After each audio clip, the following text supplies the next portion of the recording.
जब से इंसान इस दुनिया में पैदा हुआ है, एक ख्याल उसके ज़हन में मुसलसल चलता आ रहा है कि वो कैसे अपने आप को ज़्यादा देर तक जिंदा रख सकता है।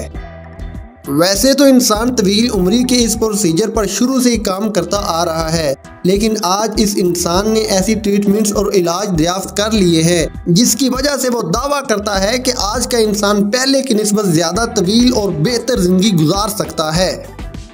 इस दुनिया के चंद बिलियनर्स अपनी ज़िंदगी को बढ़ाने के लिए इस काम में बहुत ज़्यादा सरमायाकारी भी लगा रहे हैं। आज की इस वीडियो में हम देखेंगे कि किस तरह बिलियनर्स इस मसला को हल करने के लिए अपना पैसा खर्च करते हैं और बहुत ही हैरत अंगेज और दिलचस्प ट्रीटमेंट्स करवाते हैं, जिनमें stem cells, transfusion, digital consciousness, cryogenics और बहुत सी पिल्स शामिल हैं। बहुत से अमीर लोग ऐसी कंपनियों में अपना पैसा इन्वेस्ट कर रहे हैं जो कि बुढ़ापे के अमल को रोकने, इसकी रफ्तार को स्लो डाउन करने और सर्जरी के जरिए बुढ़ापे के अमल को छुपाने में स्पेशलाइज्ड हैं, और ये एक कॉस्मेटिक ट्रीटमेंट के ही जरिए किया जाता है।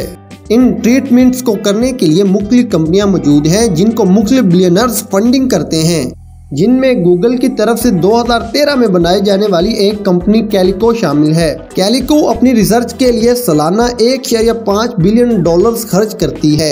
इस कैलिको कंपनी के साथ एबवी और अल्फाबेट जैसी बड़ी बड़ी कंपनियां मिलकर रिसर्च और काम करती हैं, और इंसानी उम्र की बढ़ोतरी पर काम करने वाली एक और कंपनी यूनिटी बायोटेक्नोलॉजी भी है।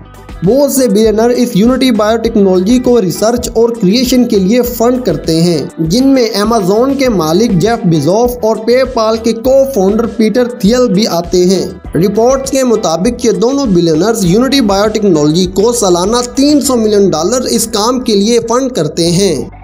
लैरी एलिसन, जो के ओरेकल कॉरपोरेशन के को-फाउंडर हैं, भी इस कंपनी में बहुत ज़्यादा इन्वेस्ट करते हैं। एक रिपोर्ट के मुताबिक ये तकरीबन सालाना $14 मिलियन बुढ़ापे को रोकने वाले अमल की रिसर्च पर खर्च करते हैं।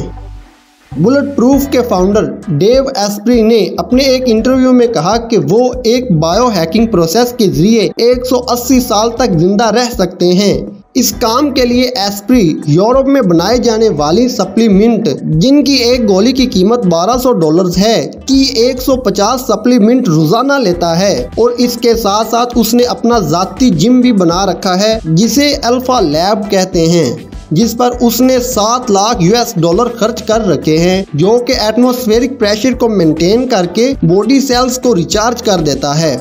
2019 से लेकर अब तक एस्प्री ने अपनी ज़िंदगी को बढ़ाने की ख्वाहिश के हसूल के लिए तकरीबन $1 मिलियन खर्च कर दिए हैं। इतने खर्च और रिसर्च के बाद भी अभी तक ये बात सामने नहीं आई कि किस तरह अपनी ज़िंदगी को बढ़ाया जा सकता है, लेकिन बढ़ापे को कम करने की बहुत सी मंजिलें तय हो गई हैं। एब्रे डी ग्रे, जो कि एक बायोमेडिकल जियोरोंटोलॉजिस्ट हैं, का मानना है कि लोग 1000 साल तक जिंदा रह सकते हैं। उसके मुताबिक बुढ़ापा और उम्र का बढ़ना एक बीमारी है जिसका इलाज मुमकिन है। इस बीमारी के इलाज के लिए उसको मुख्तलिफ बिलियनर्स और कंपनीज ने $30 मिलियन डोनेट किए हैं। उम्र को बढ़ाने और बुढ़ापे के खात्मे के लिए बहुत सी ट्रीटमेंट्स की जाती हैं, जिनमें से एक स्टेम सेल्स हैं। ये एक ऐसी टेक्निक है जिसमें ओल्ड, अनहेल्दी और डैमेज सेल्स को हेल्दी और एक्टिव सेल से रिप्लेस कर दिया जाता है। बहुत से एथलीट डीप इंजरी के बाद स्टेम सेल ट्रीटमेंट करवाते हैं, जिनमें एक बड़ा नाम प्रोफेशनल रेसलर रे मिस्टेरियो का है। रिपोर्ट्स के मुताबिक रे मिस्टेरियो बाकायदगी के साथ ये ट्रीटमेंट्स करवाते हैं ताकि वो रिंग में बेहतर परफॉर्म कर सकें। इस स्टेम सेल्स के एक दफ़ा की ट्रीटमेंट की कीमत $15,000 से $20,000 है, और इसके एक छोटे से इंजेक्शन की कीमत $1,000 है, जबकि एक डिटेल ट्रीटमेंट के लिए $1 लाख दरकार हैं। स्टेम सेल से मिलती जुलती एक और ट्रीटमेंट भी डैमेज सेल को रिपेयर करने के तौर पर इस्तेमाल की जाती है, जिसे PRP थेरेपी कहते हैं। इस ट्रीटमेंट में डैमेज सेल को प्लाज्मा के साथ रिप्लेस कर दिया जाता है। इस ट्रीटमेंट की कीमत $500 से $5,000 तक है। इस लिस्ट की अगली ट्रीटमेंट ट्रांसफ्यूजन है, जिसे अम्ब्रोसिया की एक कंपनी अंजाम दे रही है। इस ट्रीटमेंट में एक प्लाज्मा से बना जूस बॉडी में इंसर्ट किया जाता है, जिसमें सेल्स कुछ अरसे तक सेम हालत में रुक जाते हैं। यानी अगर आप 35 साल की उम्र से ही इस ट्रीटमेंट को करवाते आ रहे हैं और अब आपकी उम्र 60 साल हो गई है तो बज़ाहिर आप 60 साल के नहीं बल्कि 38 साल के नजर आएंगे। इस ट्रीटमेंट की एक दफ़ा की कीमत एम्ब्रोसिया 18,000 US डॉलर्स लेती है, जबकि एक और कंपनी जो कि यंग ब्लड के नाम से जानी जाती है यही ट्रीटमेंट करने के लिए 28,000 से 50,000 US डॉलर्स तक लेती है। डिजिटल कॉन्शियसनेस हमारी फहरिस्त के सेकंड लास्ट नंबर पर आने वाली एक रोबोटिक ट्रीटमेंट है जिसको डिजिटली सरंजाम दिया जाता है और इसे आईएन पियर्सन ने डिस्कवर किया है जो कि एक फ्यूचरोलॉजिस्ट हैं। इस ट्रीटमेंट को 2015 से एक कंपनी नेक्टोम सरंजाम देती आ रही है।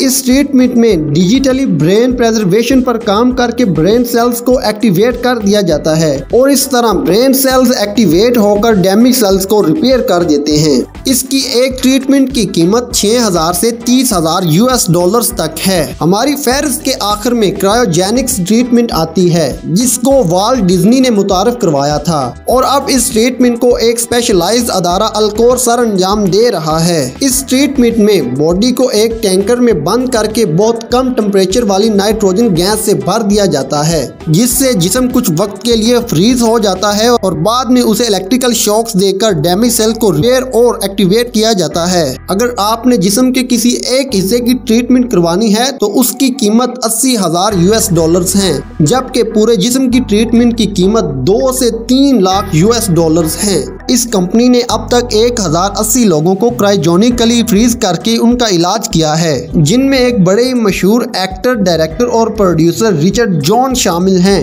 रॉयल फैमिली सालाना 1.5 million US dollars Alcor company को इसकी रिसर्च के लिए देती है। इन ट्रीटमेंट्स के अलावा बहुत सी मेडिसिन और सीरम भी बुढ़ापे को रोकने के लिए इस्तेमाल किए जाते हैं, जिनमें सबसे महंगा सीरम JK7 रिजुवेनेटिंग है। इस सीरम के सिर्फ 30 ml की कीमत 21,000 US डॉलर्स हैं।